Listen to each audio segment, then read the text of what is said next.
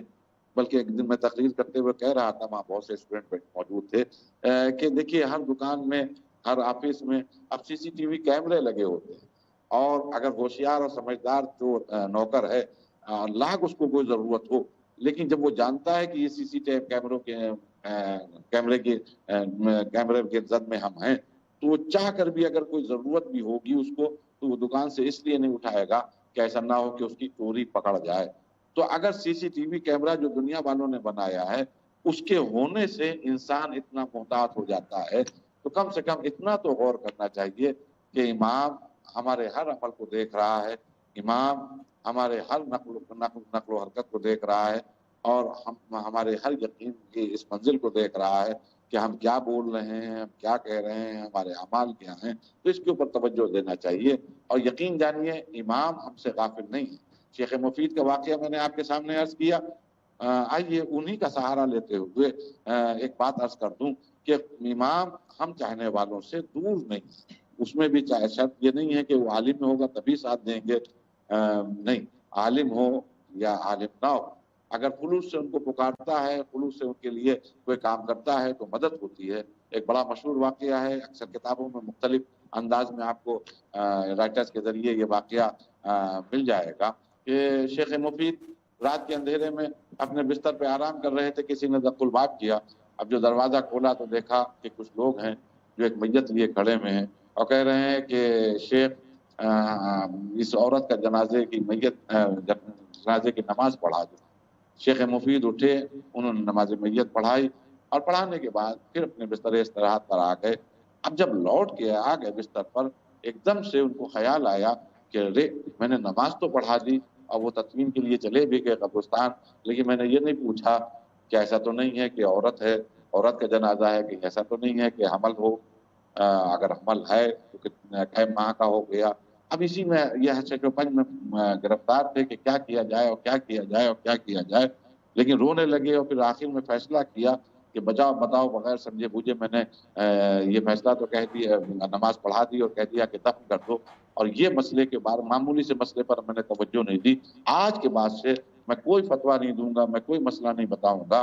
اس کے بعد جب صبح نمودار ہوئی تو سیدھے آپ ان گھروں میں پہنچے جو لوگ آئے تھے لاشیں کو لیے ہوئے، اور پہنچنے کے بعد انہوں نے پوچھا کہ یہ بتاؤ کہ جنازہ کوئی عورت کا تھا جس کی میں نے نماز پڑھائی؟ کہا ہاں شیخ۔ کہا یہ بتاؤ کہ وہ حمل سے تو نہیں تھی؟ کہا ہاں 7 مہینے کی حمل سے تھی۔ کہا کہ پھر کیا ہوا، اس کے لیے تم نے کیا کیا؟ کیا بچے سمیت مرحومہ کو دفن کر دیا؟ تو کہا نہیں شیخ، آپ ہی نے تو کسی شخص کو بھیجا تھا، جب ہم لوگ میت کو دفن کر رہے تھے تو آپ ہی کی طرف سے تو کوئی جوان آیا تھا، اور اس نے کہا تھا کہ بھائیوں شیخ نے منع کروایا ہے اور کہا ہے کہ بچہ اس کے پیٹ میں ہے، پہلے اس کے پیٹ کو چاک کیا جائے، بچے کو نکالا جائے، اور اس کے بعد میں اس کی تدفین کی جائے۔ تو شیخ وہ بچہ دیکھیے ابھی بھی ماشاءاللہ سے زندہ سلامت ہے۔ تو رونے لگے جناب شیخ، اور کہنے لگے کہ اللہ نے مجھے بچا لیا، میرے مولا نے بچا لیا۔ اور پھر جب سوئے تو خواب میں انہوں نے دیکھا کہ امام زمانہ تشریف لائے ہیں، اور مسکرا کے کہہ رہے ہیں کہ یہ شیخ تم کیوں پریشان ہوتے ہو، تمہارا کام ہے ہماری طرف سے ہدایت کے لوگوں کو ہدایت کرنا، یا تمہارا کام ہے ہماری طرف سے مسئلے بیان کرنا، اگر جہاں سے تمہاری کوئی غلطی ہوگی تو ہم موجود ہیں اس غلطی کو صحیح کرنے کے لیے۔ یعنی کہنے کا مقصد یہ ہے کہ اگر ایک عالم سے بھی اگر غلطی ہو رہی ہے لیکن دل میں خلوص ہے اور بڑی نیک نیتی کے ساتھ وہ عمل کر رہا ہے تو اس کو پریشان ہونے کی ضرورت نہیں، بلکہ امام اس کی غلطی کو صحیح کرنے کے لیے ہم وقت تیار ہیں۔ اسی طرح کا شیخ مفید کا واقعہ ہمارے ایک بزرگ لکھنؤ کے تھے، ان کا عرض کرتے ہوئے بات کو مکمل کروں اس لیے کہ وقت بھی ہو گیا ہے۔ سبط حسن صاحب قبلہ اللہ المقامہ بڑی مشہور شخصیت، بڑے پائے کے عالم گزرے ہیں سبط حسن صاحب قبلہ۔ ایک روز وہ مجلس پڑھ رہے تھے اور دوران مجلس خیبر کا واقعہ پڑھنے لگے، اور پھر مولائے متقیان کی تلوار چلی اور مرحب کے 2 ٹکڑے ہوئے، اور پھر تلوار اور آگے بڑھی اور زمین تک پہنچی، اور یہاں تک کہ پر جبرائیل زخمی ہو گیا۔ یہاں تک پڑھتے پڑھتے وہ رکے، اور رکنے کے بعد میں کہنے لگے کہ حضرات میری آج تک سمجھ میں نہیں آتا ہے کہ پر جبرائیل کیسے زخمی ہوا ذوالفقار سے۔ اس کا سبب یہ ہے کہ ذوالفقار بھی اللہ کی طرف سے آئی ہوئی تلوار ہے، مولائے متقیان بھی معصوم ہے، اور جبرائیل بھی معصوم۔ معصوم کو اذیت کیسے دے سکتا ہے؟ معصوم کو ضرر کیسے پہنچا سکتا ہے؟ کیسے پر جبرائیل زخمی ہوا؟ خیر، ہمارا امام پردہ غیب میں موجود ہے، انشاءاللہ مجھے یقین ہے کہ وہ میری ہدایت فرمائے گا۔ یہ کہہ کے ربط مصائب دی اور مجلس تمام کر دی۔ پھر جب گھر تشریف لائے تو ایک خاص وقت میں جب وہ مطالعے کے لیے بیٹھتے تھے اپنے مطالعہ گاہ میں، اپنی لائبریری میں، تو ملازم کو سخت حکم ہوتا تھا، سخت تاکید ہوتی تھی کہ خبردار کوئی بھی شخص یہاں آنے نہ پائے۔ ابھی وہ کتاب لے کر بیٹھے تھے کہ چلمن ہٹی سلام کرتا ہوا ایک نوجوان داخل ہوا، ذرا سا ناگوار گزرا، لیکن سوال کیا کہ سلام کا جواب دیا اور کہا یہ میاں خیریت، کیسے تشریف لانا ہوا؟ کہا مولانا میں آپ کو بہت زیادہ مخل نہیں ہوں گا، آپ کے مطالعے میں بہت زیادہ ڈسٹرب نہیں کروں گا، بس ایک سوال لے کر آیا ہوں، اس سوال کا مولانا جواب دے دیجیے۔ کہا ہاں پوچھیے کون سا سوال ہے؟ کہا یہ بتائیے کہ رسول اللہ کو یمن الذبیحین کیوں کہتے ہیں؟ 2 ذبیحوں کا بیٹا کیوں کہتے ہیں؟ تو مولانا نے جواب دیا کہ اس میں کون سی بات ہے، یہاں جناب سرکار ختمی مرتبت جناب عبداللہ کے بیٹے ہیں اور جناب اسماعیل کے بیٹے ہیں، تو جناب اسماعیل بھی ذبیح اللہ ہیں اور جناب عبداللہ بھی ذبیح اللہ ہیں۔ تو جیسے ہی کہا کہ یہ دونوں ذبیح اللہ ہیں تو اس نوجوان نے کہا کہ یہ بتائیے کیا جناب اسماعیل ذبح ہوئے تھے؟ کیا جناب ذبح ہوئے؟ تو مولانا نے جواب دیا کہ نہیں، ذبح تو نہیں ہوئے تھے، جناب اسماعیل کی جگہ اللہ کی طرف سے دمبا آ گیا تھا، اور جناب عبداللہ کی جگہ 100 اونٹ فدیے کے طور پر دیے گئے تھے۔ تو کہا جب دونوں آدمیوں کی جگہ ذبح ہوئے نہیں، دونوں کی جگہ فدیے پہ اونٹ آ گئے، کہیں پر دمبا آ گیا، پھر ان کو فرزند ذبیحین کیوں کہتے ہیں؟ تو جب سوال اس شخص نے کیا، اس نوجوان نے کیا، تو مولانا نے آخر میں جواب دیا کہ میاں اس لیے فرزند ذبیحین کہتے ہیں کہ بے شک وہ ذبح تو نہیں ہوئے لیکن وہ مقام ذبح تک آ گئے تھے۔ جناب اسماعیل بھی مقام ذبح تک آ گئے تھے اور جناب عبداللہ بھی مقام ذبح تک آ گئے تھے۔ بس جیسے ہی مولانا کی زبان سے یہ کلمات نکلے، وہ نوجوان اٹھا اور مسکرا کے کہنے لگا مولانا جس طرح یہ دونوں بزرگ ذبح نہیں ہوئے تھے لیکن مقام ذبح تک آ گئے تھے، اسی طرح پر جبرائیل خیبر کے میدان میں مقام قطع تک آ گیا تھا۔ یہ کہا اور اٹھ کے باہر چلا گیا۔ مولانا نے تھوڑی دیر سوچا، پھر اٹھ کے باہر نکلے، باہر ملازم بیٹھا تھا، اس سے ایک سوال کیا کہ میں نے تم سے کہا تھا کہ کوئی آنے نہ پائے، کیسے کوئی آ گیا؟ تو اس نے کہا حضرت یقین جانیے میرا خدا گواہ ہے کہ میں یہاں سے اپنی جگہ سے ہٹا بھی نہیں، یہاں سے ہلا بھی نہیں ہوں، نہ کوئی شخص آیا ہے نہ کوئی شخص گیا ہے۔ تو سبط حسن صاحب نے فوراً ہی اللہ کا شکر ادا کیا اور سمجھ گئے، اور ایک جملہ کہا کہ پروردگار تیرا شکر ہے کہ میرے امام کے ذریعے سے میری ہدایت فرما دی۔ تو کہنے کا مقصد یہ ہے ناظرین کہ اگر ہم کامل بھروسہ رکھیں تو یقین جانیے جو بھی معروضات اپنے امام کے حضور میں پیش کریں گے، اور اس وقت اس ماحول میں تو بہت ضرورت ہے، پوری دنیا جو وائرس کے چپیٹ میں ہے، تو اس وقت تو ضرورت ہے کہ اپنے امام سے توسل کیا جائے، امام کو خوب یاد کیا جائے، امام کے حضور میں اپنے معروضات کو پیش کیے جائیں، اپنے عریضوں کو ان کے حضور میں پیش کیا جائے، اور یقین رکھیے کہ عریضے ہم بھیجتے ہیں، امام کا جواب آتا ہے، ہم امام سے کچھ کہتے ہیں تو امام کا جواب آتا ہے، لیکن شرط ہے یقین، شرط ہے بھروسے کی۔ کامل بھروسہ نہیں ہوگا، اپنے امام پر یقین نہیں ہوگا تو ہزاروں اور لاکھوں عریضے دیں گے، کوئی عریضہ منزل مقصود تک نہیں پہنچے گا۔ لیکن اگر کامل بھروسہ ہوگا تو ضرور شرط نہیں ہے صرف عریضہ ہم لکھیں گے، بلکہ لکھیں گے بھی نہیں، اگر سادہ کاغذ بھی ہم دریا کے حوالے کر دیں گے اور جو سوال ذہن میں ہوگا وہ نہیں لکھیں گے، تب بھی امام سمجھ جائیں گے کہ سوالی کیا سوال، اس کے پاس کیا سوال تھا، اور اس کا وہ جواب دیں گے اور مدد فرمائیں گے۔ ٹائم ختم۔ اللہ سب کو توفیق دے کہ ہم سب امام کی جس طرح منتظر ہیں، تو اس طرح انتظار کریں کہ جس وقت غیبت کا پردہ ہٹے اور امام علیہ جل اللہ تعالیٰ فرجہ شریف کا ظہور ہو، تو ہم لبیک کہتے ہوئے امام کے طرف بڑھیں اور امام کی امداد کے لیے امام کے لشکر میں ہمارا شمار ہو۔ واخر دعوانا